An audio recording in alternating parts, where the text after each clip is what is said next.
first, I just want to say thank you so much for taking the time to meet with me here. I follow your podcast and your channel, and it's really helped me a lot in my journey so far.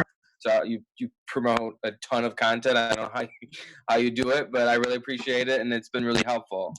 Um, two things I think that I'm struggling most with in my personal statement and the application process more broadly. One, and I'm just going to be honest with you because I have very limited time. I'm worried about the character and fitness portions. For me personally, I have some misdemeanors in my background that I'm kind of struggling with how to address. And two, the topic itself for my personal statement. Um, I'm a recovering addict. I have several years clean. It's part of my story, and I didn't really want to discuss that on my personal statement just because of how private it was. But I figured with all the character and fitness questions, it'd be best that I address that rather than shying away from it. So I'm just kind of struggling with making sure that I don't share too much or not too little of with that, and make sure that I'm addressing this in. I know the addendum is for the character and fitness specifically, but my personal statement, I want to discuss my recovery process. So, yeah, honestly, just blunt honesty about how it sounds and and how I'm handling it would be really appreciated. Yeah, sure, absolutely. Kudos to you for taking this on head first, really being Thank you. upfront and honest about it. I think that's really important. Now, as for how to address it in the statement, if any of your misdemeanors relate to the addiction issues, then I would certainly recommend that you cover them and be in full disclosure about that. But alternatively, if if there's no actual record of the addiction in terms of disciplinary action or charges or anything like that, then you may not need to cover it. And that's a decision for you to make, but you're not obligated to if the character and fitness questions don't address it directly. So if it was totally behind the scenes and you took care of it and it's no longer an issue, you may be better off not talking about it because law schools may have some concerns about it, and better safe than sorry for your chances. Alternatively, if you do need to cover this because it is within the scope of the character and fitness questions, then I would have a very concise, matter-of-fact, direct statement about describing what the issue was, how you resolved it, why it's not going to be an issue going forward. So it could be something like, I was an addict for a couple of years or whatever it may be. I suffered as a consequence of it. I went to recovery. I went to regular meetings about it, and it's no longer a concern. And it's in my past, I've been clean for X number of years, and it's no longer an issue for me. So the why I kind of felt like it was necessary for me to address it is that there are about 4 different misdemeanor charges spread over a period of time that are each connected in some way to my former addiction. So I didn't feel like the character and fitness, keeping that concise and just matter of fact, like, hey, I went and did the probation, I went and showed up and completed all terms of my probation or legal issues. But my fear was, now that they have all these information, that I have to be honest about this. If I go and I talk about, I don't know, something else in my life that maybe it make for a great personal statement, it won't. I won't be adding any context to that other picture.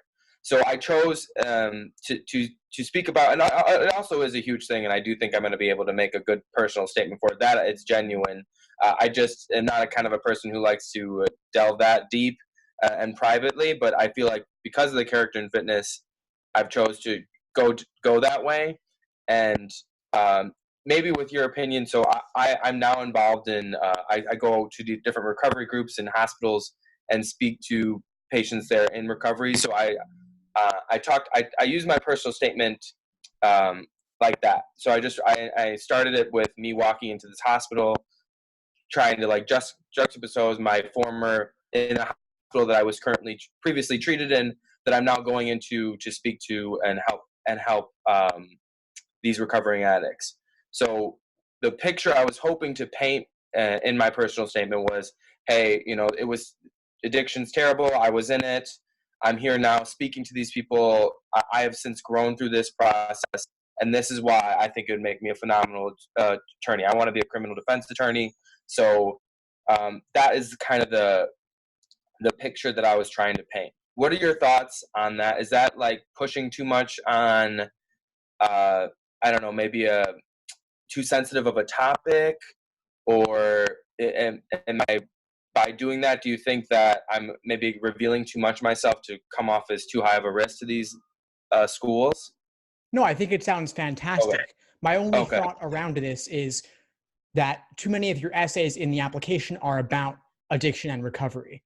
And Right. maybe it's worth telling another story about some other aspect of your life that has Okay. nothing to do with this. Otherwise, Right. this becomes a major theme of your application Right. throughout. And I think it's worth sharing something else about yourself if you could. So you might Okay. have a character and fitness statement focused on the misdemeanors and the addiction, just matter of fact, concise, a couple hundred words. Maybe you then Okay. have a separate statement focused on your work now, going into hospitals, speaking, helping others down the path. Okay. But then you could have another statement altogether as your main personal statement focused on something else. Okay.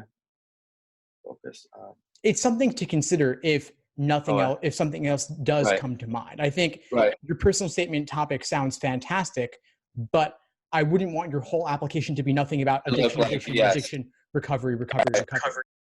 Right. Okay. So I'm applying to a lot of different schools, and some have a diversity statement. My plan so far is to keep with that personal statement, because I feel like it addresses the character. I know that it's largely based on my addiction, my recovery, but that is a huge portion of why I want to practice law. For a diversity statement, I'm also gay. Is that something that you think should be discussed in an application, or if I'm combining both aspects of those? Again, it's another topic I don't want to push on um, unless it could be helpful. Because I've talked to some people and they just leave the diversity statement alone.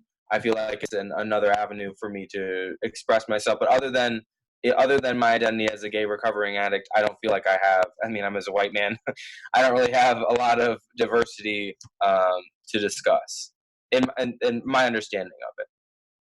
A diversity statement about being gay certainly falls within the umbrella for law school application. It's well worth discussing if you'd like to.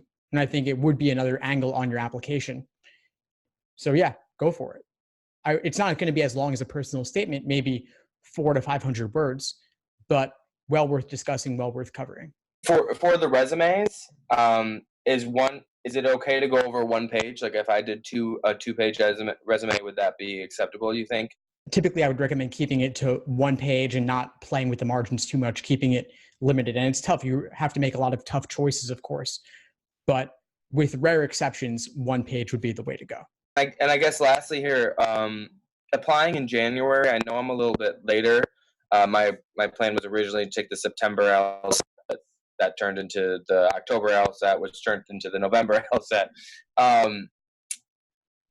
Do you think that's I'm getting a lot of mixed information in my research about how much that's impacted you applying in January? Am I late yet, would you say, or? January is not too late. January is the latest I would recommend, because law school is conducted on a rolling admissions basis. So the earlier you apply, the better. But January is still perfectly fine, and applying early matters much less than it used to in the past. So yeah, totally fine. I would just aim to get those applications in as soon as possible. So you mentioned adding another layer to my application other than the addiction and recovery. When not all schools ask for a diversity statement, is there a way to do this like in an addenda, or if I want to keep my personal statement about addiction and recovery, is there anything that I should do or could do that could show just a different aspect of myself that isn't so heavily charged or could be interpreted negatively? If I keep it, because I have a personal statement pretty much locked and loaded, ready to go. I'm wondering if there's any way that I'm not thinking of to kind of diversify my application. If I'm applying to a school that doesn't have a diversity statement or multiple essays. Well, any school will have a anything else you want to tell us part of the application. So you can really use that for whatever you want. And you've got the personal statement and character and fitness addressing the addiction. You could have a diversity statement or optional essay talking about being gay. And I think that that's really enough, aside from, of course, what your resume covers. So if the school allows, I can just submit like another couple 100-word essay about myself, away from these other topics that I discussed. Absolutely. Okay. What are some ways that clients that you've worked with done that in the past? It's really for anything you want. So if there's parts of your resume that you didn't get a chance to talk about, but you'd like to, because a big mistake students make with personal statements is wanting to laundry list every single thing on their resume. They want to list all their work experience, all their undergraduate experience, but it becomes just too much. It's going broad rather than deep. It's much better to go deep on one particular area per essay. And so let's say you had 2 great extracurriculars or a great job and a great extracurricular. You could write one essay on each, choosing one for the personal statement, the other one for some optional essay. Okay, Steve. Well, thank you so much for your time. I really appreciate it. I'm just a little bit more relieved, less anxious about. I'm dealing with heavily loaded topics here, so the fact that you weren't completely like, "Oh, don't do it," is a relief for me. Also, I wouldn't have thought about at all just submitting something extra. I thought you just give them what they want, and there wouldn't be an opportunity.